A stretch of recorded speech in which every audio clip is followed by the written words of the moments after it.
I've been getting a lot of questions, not like openly, like people coming up and asking me, like to me, like talking to me, communicating about the whole son of Satan thing.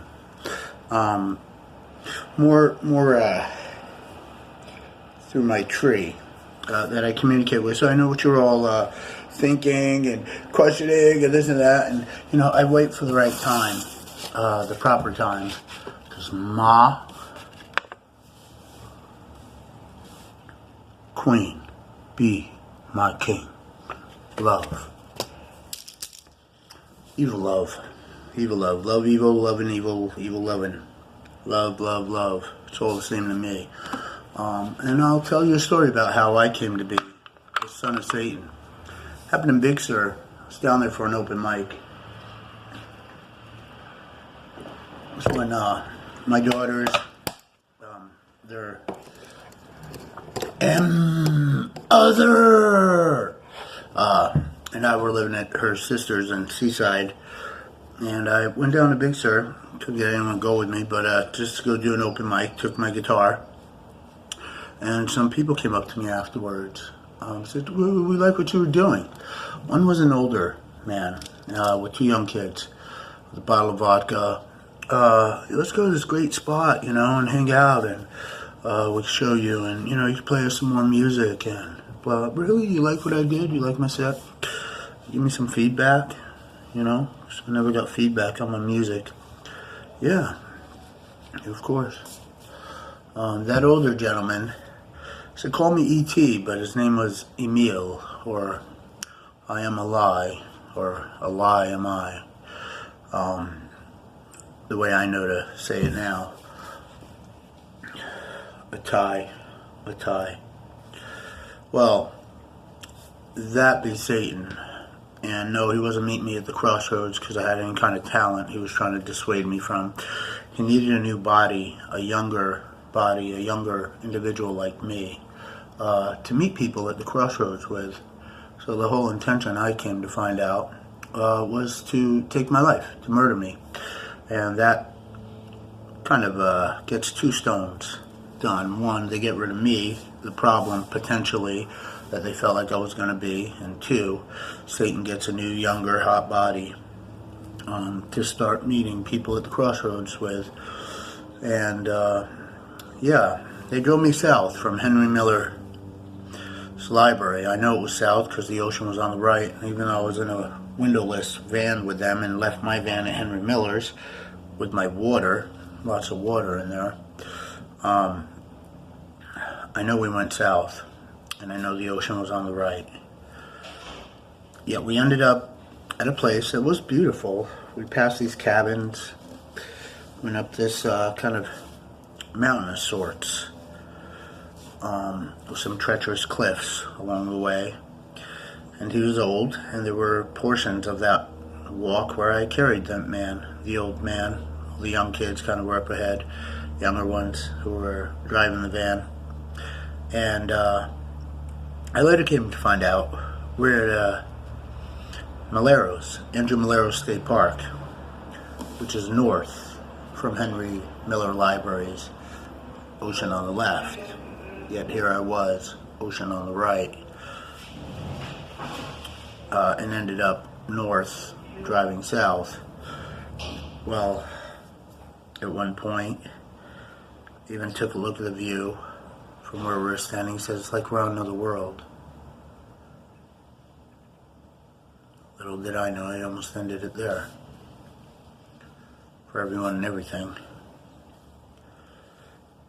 And yeah, at one point, when I was trying to get into my music, which they didn't seem very interested in, he looked at me and said, what the hell do you think you're here for?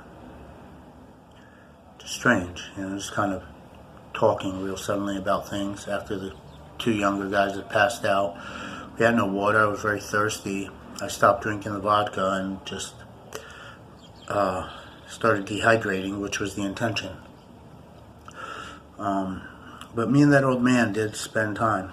And there was at one point when we were walking down that mountain, and I'm just looking everywhere for any kind of drop of water I can get from, even dew from a plant. I look back and notice his cape, his call, and he's wearing this hat, this long, wide brim hat, black, all black. Was just kind of fluttering. He looked very shadowy and fluttery. The cabin we passed on the way in and on the way out contained some spirits. I come to find out was Andrew Malero's younger sister, and a very pissed off girl, but unbeknownst to them, I was accustomed to dealing with the dead, spirits, and girls. For them to be trapped, well, that's a very damning thing, a very dangerous thing, very difficult thing for them to do. And yeah, that side of the state park was always shut down, as far as I know. Perhaps not anymore. Well, it was something he told me. Just a moment. Thank you.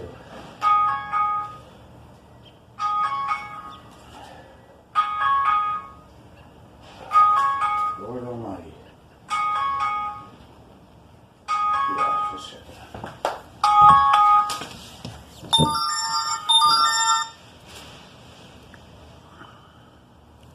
I made him promise he was going to give me feedback on my music that night. And he did say something interesting. He said, yeah. I said, you promise? He said, yeah. And that's one promise in your whole life that will definitely be kept. And despite the kind of way he said it, I was thinking, wow, he knows. Nobody's ever kept a promise to me my whole life. And this is going to be the one time a promise will be kept. So apparently later.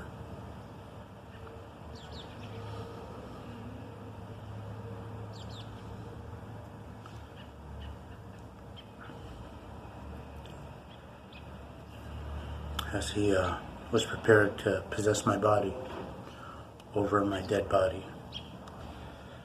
With horror, he realized he never kept the promise. And he was saying he didn't need to. There was no reason to, although he always have kept every promise.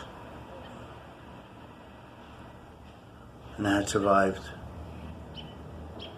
a number of things that I shouldn't have survived that night. And he realized because I really expected him to keep that promise. I didn't care for my life, obviously. I was quite willing to go with strangers and do a quite dangerous thing and a treacherous walk and through the night. Something was happening to him he had no prior experience with. But it's not common in this world for two men to be affectionate and touching and holding and between a father and a son, or anyone really.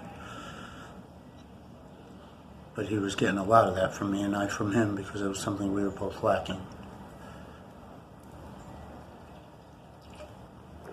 Including my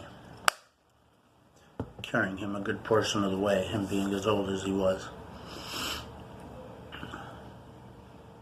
I held him close. I placed our cheeks together. So that was kind of what I needed from a dad. He never had a son. And he'd never known a thing like follow your love.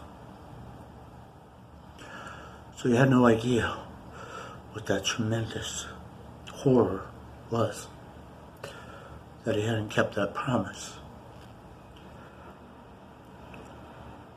And as he stood over my dead body, about to possess me, I realized there was only one way to bring me back. And maybe he couldn't keep that promise. But I could have a shot. Find out if I had the goods. So that's all I asked. Do I have what it takes? I always wanted just to be a poet, to write songs, to perform. Do I have what it takes? Just give me that for tonight. And the only way he could resurrect me was to give up his own immortality, to gift me with it, for I to be the inheritor of all his powers. I never had a real dad in this world. He knew that. And he never had a son.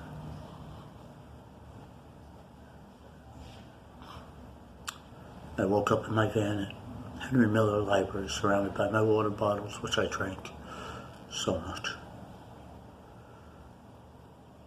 Dehydration was the first thing that should have killed me.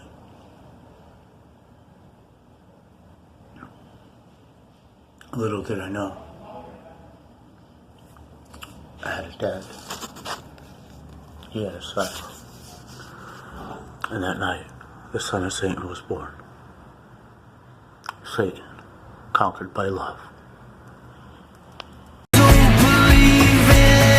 don't believe in your sanctity. You're proud.